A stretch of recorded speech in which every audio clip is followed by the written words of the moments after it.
Assalamualaikum warahmatullahi wabarakatuh. Kembali lagi di channel aku Lisa Limatun Nada.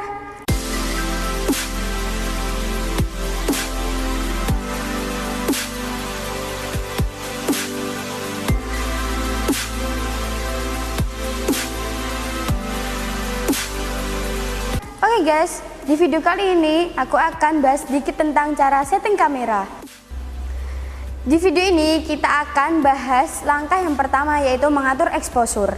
Exposure adalah jumlah cahaya yang masuk ke sensor kamera, atau gampangnya exposure itu berhubungan sama gelap terangnya gambar. Alur cahaya masuk itu ke kamera biar bisa dilihat oleh penonton adalah pertama, lewat lensa, terus ditangkap sama sensor kamera, kemudian diproses sama prosesor, barulah jadi yang namanya video yang kita bisa tonton. Untuk bisa mengatur exposure yang tepat ada 3 hal yang perlu kita tahu, dan ini berlaku untuk selama-lamanya. Jadi sekali kita paham, maka kedepannya bakal gampang.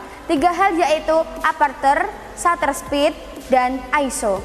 Ketiga hal tersebut dikenal dengan exposure triangle atau segitiga exposure. Nah, segitiga exposure yang pertama adalah aperture atau diafragma. Aperture atau diafragma mengatur seberapa banyaknya cahaya yang masuk melalui lensa. Aperture yang dilambangkan dengan huruf F dan diikuti angka ada f1/8, f/2, f/4, dan seterusnya. Semakin lebar aperture yang dibuka, maka cahaya yang masuk bakal semakin banyak. Dan semakin sempit, maka cahaya yang masuk bakal semakin dikit. Diafragma yang lebar ditandai dengan angka yang semakin kecil, dan diafragma yang sempit ditandai dengan angka yang semakin besar. Jadi f/1,4 lebih besar daripada f/22. Jangan lupa ya, makin kecil angkanya makin lebar diafragmanya, dan makin besar angkanya makin sempit diafragmanya. Selanjutnya adalah shutter speed. Cahaya yang sudah melewati lensa harus masuk ke sensor kamera biar bisa diproses, dan masuk ke sensor kamera ada pintu yang ngalangin. Nah, shutter speed berhubungan dengan seberapa lama pintunya dibuka untuk biarin cahaya masuk ke sensor kamera. Pastinya makin lama pintunya dibuka, cahaya yang masuk bakal lebih banyak, dan semakin sebentar pintunya dibuka, maka cahaya yang masuk bakal makin sedikit.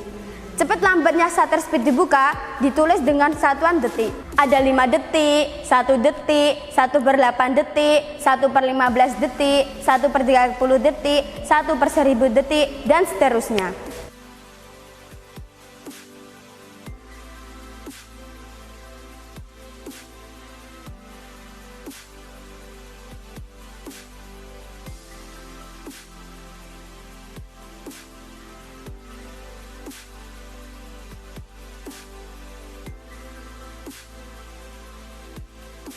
Shutter speed dan aperture sama-sama mengatur banyaknya cahaya yang masuk ke dalam sensor kamera. Oleh karena itu, kita harus nyeimbangin antara 2 hal biar dapat exposure yang tepat. Misalnya, kita ada di bawah sinar matahari yang terang banget. Gak mungkin kan kita buka diafragmanya lebar banget dan pintu shutter speednya kita buka lama-lama. Yang ada nantinya hasil akan kelebihan cahaya atau overexposure, atau mungkin akan putih semua. Sebaliknya, ketika kita di tempat yang gelap juga gak mungkin kita buka diafragma yang cuma sedikit dan pintu shutter cuma dibuka sebentar. Hasilnya pasti bakal kekurangan cahaya atau underexposure. Hal selanjutnya, segitiga exposure adalah ISO. ISO adalah tingkat sensitivitas atau kepekaan kamera terhadap cahaya. Makin besar angka ISO-nya, maka kepekaan akan makin tinggi. Makin kecil angkanya, kepekaannya akan makin rendah. Atau gampangnya, makin besar ISO-nya, maka gambarnya akan makin terang, dan makin kecil ISO-nya, maka gambarnya akan makin gelap.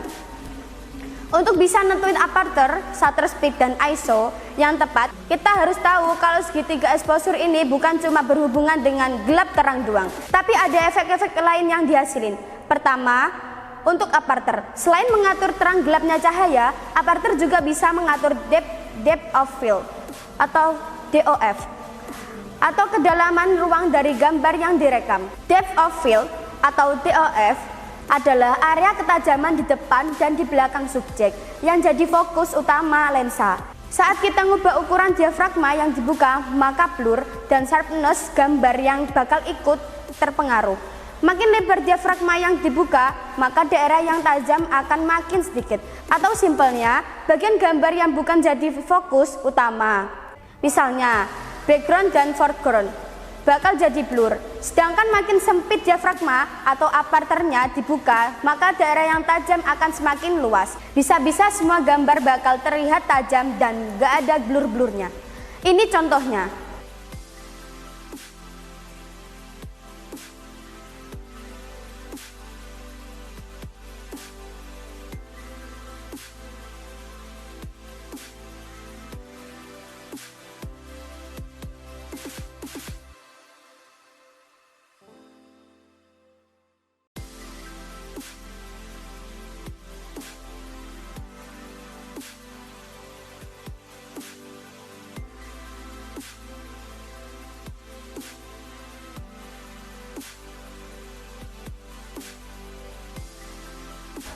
Untuk tahu kapan kita harus pakai diafragma lebar atau sempit, bisa tonton video ini.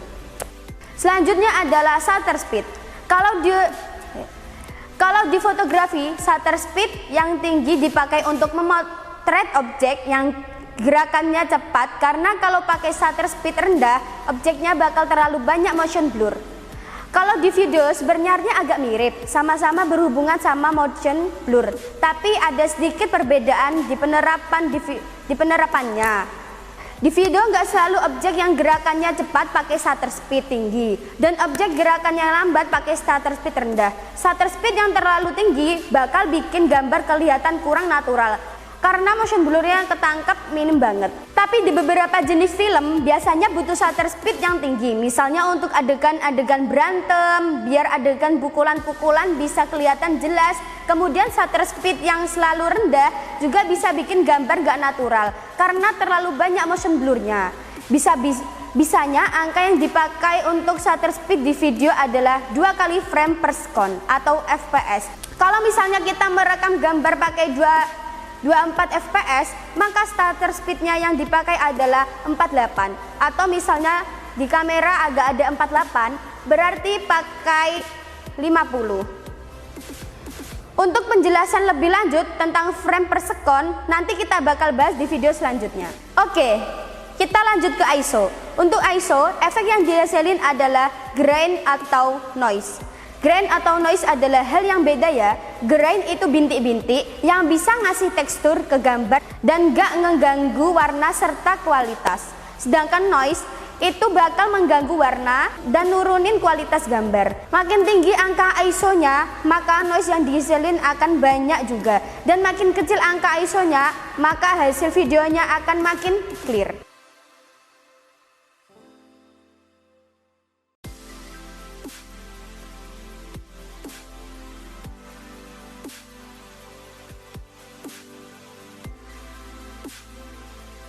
Jadi, kalau misalnya memungkinkan, kalau bisa pakai ISO yang serendah mungkin, oke? Oke, sekarang kita coba setting kamera kita. Kalau aku, urutan settingnya dimulai dari shutter speed. Aku atur shutter speednya menjadi 2 kali fps, misalnya 24 fps. Aku pakai shutter speednya 1/50, karena di kamera aku nggak bisa pakai 1/48. Terus, aku atur aperture-nya. Kalau misalnya aku pingin backgroundnya blur, aku bakal pakai angka yang kecil. Yang terakhir baru ISO-nya. Penting untuk kita tahu berapa ISO maksimal kamera yang kita masih aman hasilnya kalau pakai ISO tinggi. Karena kalau kita pakai ISO yang terlalu tinggi, yang lebihin batas kamera kita, kualitas gambar pasti nurun. Dan walaupun coba dibenerin di editing, kualitasnya pasti tetap bakal beda. Terus untuk tahu exposure kita udah tahu pas atau belum, kita bisa lihat like meter atau histogram. Kalau like meternya di angka 0, berarti exposure-nya udah tepat. Tapi ada beberapa pengecualiannya ya. Nah, kalau misalnya kita udah ngatur segitiga exposure dengan sedemikian rupa, tapi hasilnya tetap gelap, gimana dong? Jawabannya adalah pakai lampu. Jadi kalau misalnya nggak ada lampu, coba cari cahaya yang memadai. Oke, sekian dari video aku Lisan Matunada. Dadah!